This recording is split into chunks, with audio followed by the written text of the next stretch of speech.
Assalamualaikum.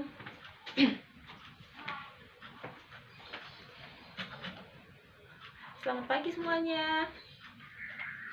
Apa kabar kalian hari ini? Baik, alhamdulillah ya. Sebelum kita memulai, kita berdoa dulu. Ketua kelas, tolong pimpin doanya.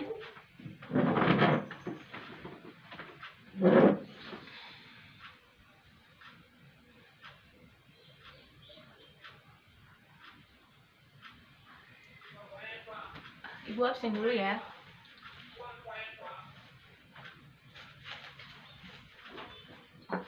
Ada yang gak masuk hari ini?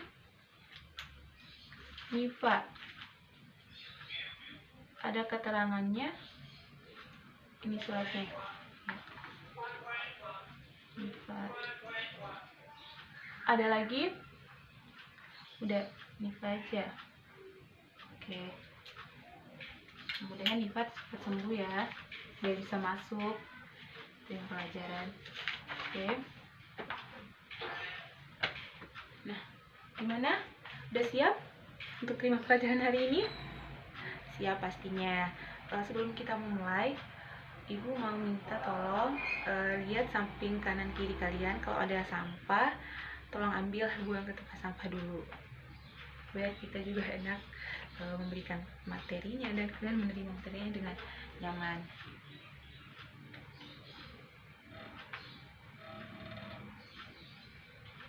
Oke, terima kasih. Untuk materi kita hari ini, kita akan membahas tentang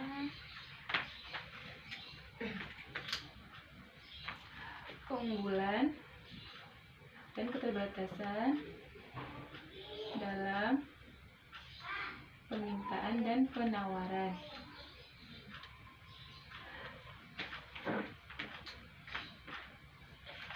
Mungkin ada yang pernah dengar atau ada yang pernah membaca tentang permintaan dan penawaran. Mungkin ada yang pernah mendengar atau membaca apa sih keterbatasan dan keunggulan dan keterbatasan permintaan dan penawaran itu, atau permintaan dan penawaran.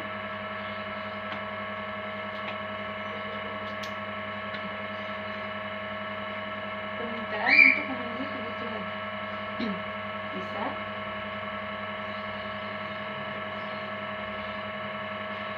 permintaan untuk memenuhi kebutuhan. Ada lagi? Ayo, siapa?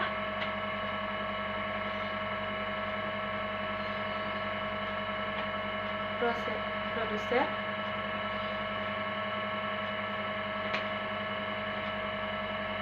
Keinginan untuk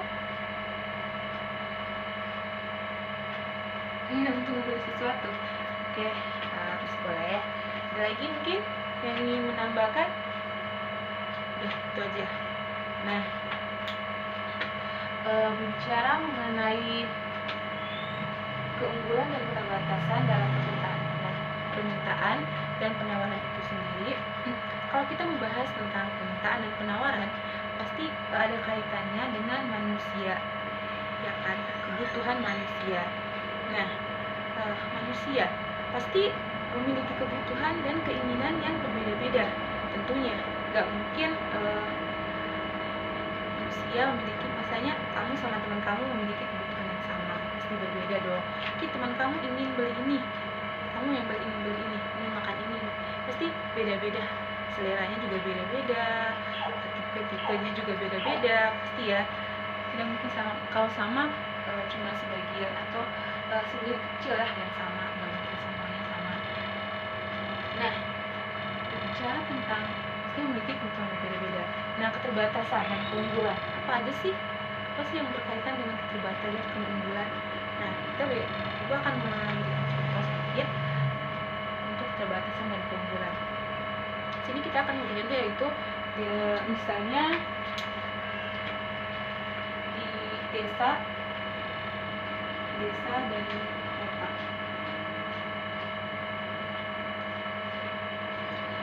Kalian lihat, kalian coba kalian kalau di desa dan di kota, apakah memiliki kebutuhan yang sama?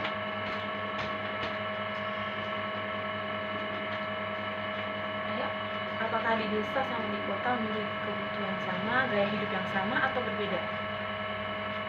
Berbeda, ya pastinya berbeda ya. Misalnya contohnya kita beri contoh smartphone atau HP. Nah, sini kita akan bicara keunggulan dulu. Keunggulan. Kita akan membahas pertama ya tentu tentang keunggulan. Nah, untuk permintaan dan penawaran, apa sih keunggulannya? Nah, kan di sini kan desa dan kota memiliki perbedaan.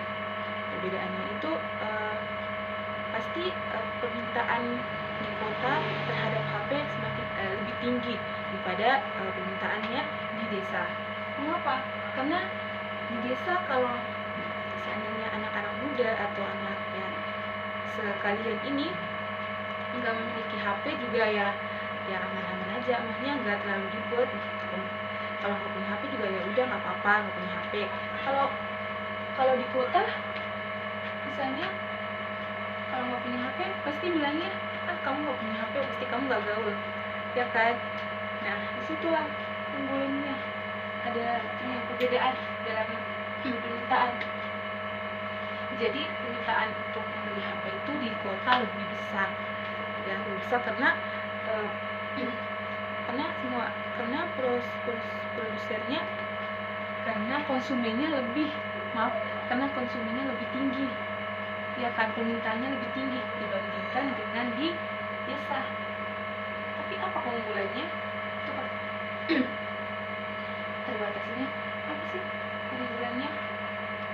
Nah, kalau keunggulan di desa itu misalnya tentang pertanian, ya kan, pertanian. Kalau di kota kita cuma menerimanya udah jadi, ya kan. Kalau di perdesaan itu kan bisa menanam pertaniannya lebih bagus untuk memberikan pupuk atau apa. Kalau di kota kan cuma menerima ekspornya doang, maksudnya menerima udah jadinya gitu. Keterbatasan dan maksudnya memiliki keunggulan dan keterbatasan sendiri itu dalam permintaan dan penawaran. Jadi suatu misalnya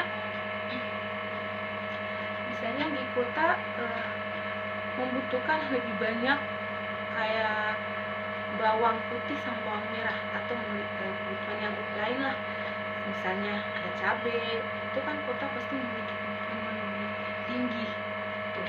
Jadi apa sih yang orang kota ini lakukan supaya dia bisa mendapatkan cabai sama bawang ini? Dia harus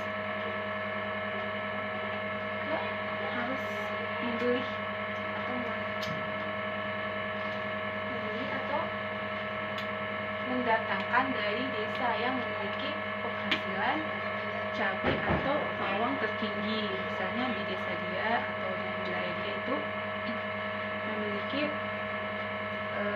penanaman cabai atau bawang itu lebih gede dibanding desa-desa lain. Itulah keunggulannya kota dan desa itu sendiri dalam permintaan dan penawaran seperti itu. Dan lebih banyak lagi, ada lagi contoh-contoh yang lain yang bisa ntar cari. Jadi keunggulan dan keterbatasan itu sendiri yaitu keunggulan yang di desa ya dia bisa menanam padi, bisa untuk pertanian lebih mudah, untuk pertanian sendiri lebih mudah. Dan kalau di desa misalnya televisi, di kampung dia nggak bisa bikin televisi, kalau di kota mungkin bisa, itu kan keunggulannya pasti pada perbedaan. Kalau di desa dia kalau seandainya mau beli TV pasti dia belinya biasanya di kota, atau ya dia kan belinya di kota yang memiliki TV lebih canggih, kayak ada TV untuk orang desa bisa beli. Kalau orang kota dia nggak harus beli ke desa dong, karena desa juga nggak punya TV, desa juga nggak bisa produksi TV. Kalau di kota kan dia bisa produksi TV. Nah itulah keunggulan di desa dan keunggulan di kota. Kalau keunggulannya di desa kan bisa banyak tuh tentang pertanian, bisa memproduksi sendiri. Dan kalau di kota TV tadi dia bisa memproduksi TV, kalau di desa nggak bisa gitu. Jadi sesuai kebutuhan, sesuai permintaan permintaan kita atau kebutuhan kita. Misalnya kita nggak terlalu penting-penting banget nih HP. Kalau biasa aku nggak mau, maksudnya anak muda ya udah deh nggak punya HP juga nggak apa-apa ya kan, karena itu bukan kebutuhan dia banget gitu, jadi nggak usah beli. Jadi ya otomatis permintaannya berkurang, jadi penawaran untuk menawarkan konsumen untuk menawarkan juga kurang karena permintaannya nggak ada. Nah kalau di kota kebalikannya, anak muda zaman sekarang jadi semua harus pegang HP misalnya, jadi permintaannya itu tinggi. Permintaan tinggi ya, si produsen ini yang menawarkannya juga banyak variasi HP juga gitu. Nah dan ada lagi tentang kebutuhan itu, berita penawaran mengenai mungkin kebutuhan gaji juga termasuk ya, gaji. Misalnya kita sebagai karyawan sama guru pasti gajinya berbeda. Ada pengaruhnya nggak sih dalam permintaan dan penawaran? Ayo, ya Isma. Betul banget. Nah, betul.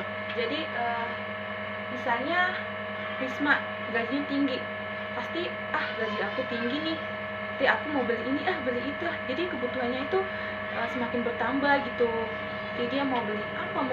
Jadi permintaannya terhadap suatu barang itu juga bertambah. Kalau seandainya misalnya Ayu gajinya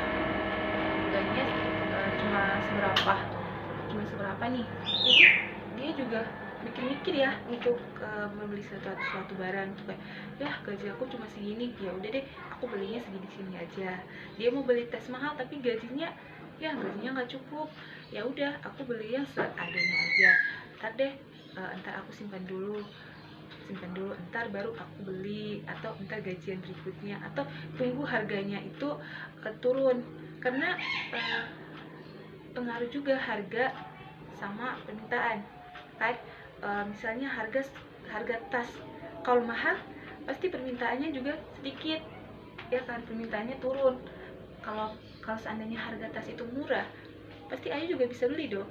Kalau murah harganya murah, beli kalau beli. Jadi kalau harga tasnya murah berarti permintaannya juga akan meningkat, seperti itu.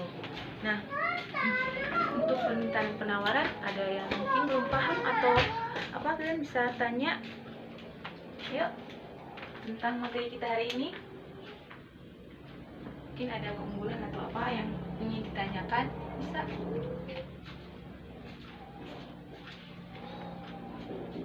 Iya, gaji itu juga berpengaruh. Gaji itu memang bisa berpengaruh, karena misalnya kamu gajinya tinggi nih, pasti kamu pengennya belinya aku pengen beli ini, pengen beli itu kan. Jadi permintaan suatu barang itu semakin meningkat gitu. Seperti itu dan sebaliknya tuh. Mungkin ada lagi keunggulan di desa dan di kota. Oke. Nah, untuk di desa dan di kota itu yang seperti yang tadi Kak Ibu jelaskan, jadi keunggulannya itu berbeda-beda. Misalnya kita yang di kota, kalau di desa nggak bisa memproduksi TV, kalau sedangkan di kota bisa. Jadi di kota kalau ingin di desa kalau ingin mau memiliki TV, dia harus membelinya di kota, karena di desa nggak bisa memproduksi namanya TV. Kalau soal keunggulan ya di desa keunggulannya itu ya petani, dalam pertanian. Iya, kalau di kota kan kita sekarang lihat mungkin ada gedung-gedung, jadi untuk pertanian juga pupuknya juga kayak masih tuh tadi modelnya, jadi tidak terlalu kayak di desa. Jadi kan pupuknya itu tradisional, jadi lebih buahnya tuh lebih enak atau lebih segar gitu. Jadi itu keunggulannya. Keterbatasannya itu dalam produk elektronik misalnya kayak gitu, dan permintaannya itu ya itu. Di desa kita lihat keluarga kita yang di desa, walaupun mereka nggak punya HP juga mereka ya biasa-biasa aja, jadi nggak terlalu terlalu membutuhkan gitu. Kebutuhan untuk HP itu nggak terlalu. Kalau kita yang di kota ya udah anak yang kecil pasti pengen untuk membeli HP itu sendiri gitu. Udah mengerti? Alhamdulillah kalau kalian kalian udah ngerti, udah paham ya apa yang ibu jelaskan tadi. Oke, waktu kita udah mulai habis. Gini aja, waktu udah mulai habis, jadi untuk materi kita hari ini kita sampai di sini aja. Untuk pertemuan kedua kita akan melakukan diskusi kelompok, jadi tolong siapkan ya, baca atau baca di buku paket atau internet atau apa, karena minggu depan kita akan untuk kelompok diskusi. Untuk sekian yang ibu sampaikan hanya itu aja. Mungkin ada yang mau menyimpulkan tentang materi kita hari ini? Ayo, tolong saya menyimpulkan. Iya, Aditya, tolong simpulkan. Oke, benar. Ada lagi? Udah, itu aja ya. Oke, untuk pertemuan kita hari ini sudah sampai di sini aja.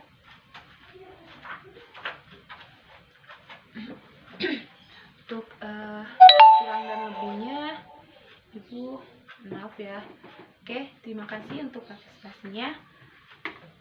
Assalamualaikum warahmatullahi wabarakatuh.